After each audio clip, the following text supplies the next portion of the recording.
Count Carla. We're in the middle of a very severe cost of living crisis. We're also facing climate catastrophe and experiencing the 6th mass extinction event brought about by the unsustainable use of land, water and energy.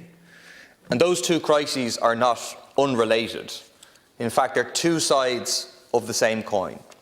The root problem and root cause of both is the capitalist system, in other words, the organisation of our economy and our society around profit, maximising profit for big fossil fuel companies in particular, without any regard to people's needs, including people's needs to live in a habitable planet.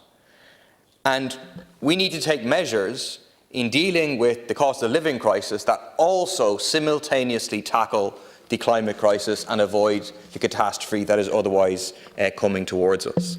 And unfortunately, while there's much in this motion that we would agree with, a big part of the motion's response is to go for a deeper entrenchment and reliance on fossil fuel infrastructure, tying us into more and more years of environmental damage and increasing carbon emissions.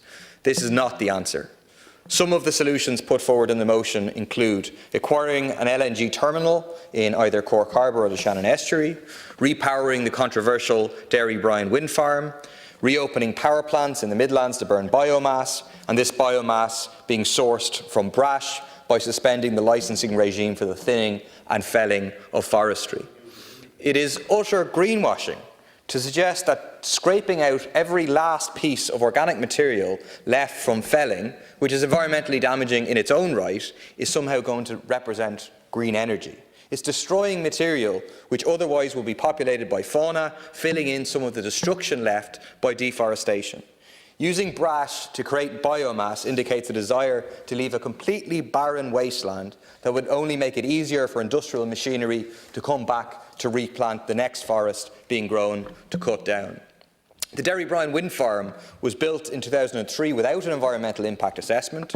Excavation resulted in a landslide that caused extensive environmental damage, causing severe water pollution, changing the course of a river, killing about 50,000 fish, not to mention the impact it had on locals' everyday lives since.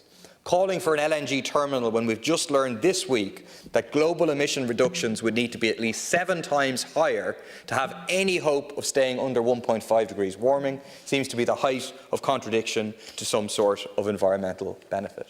Instead, the sort of demands that we need to see are eco-socialist demands which will reduce energy usage while improving people's lives. Free, frequent, green public transport massively expanded to get cars off the road and bring down our reliance on fossil fuels as a matter of urgency.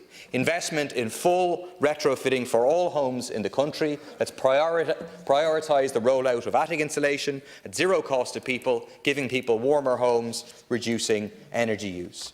Taking, as Breed said, the energy sector out of private ownership, bringing it into public ownership, running it on a not-for-profit basis to provide energy for people and to drive a rapid and just transition.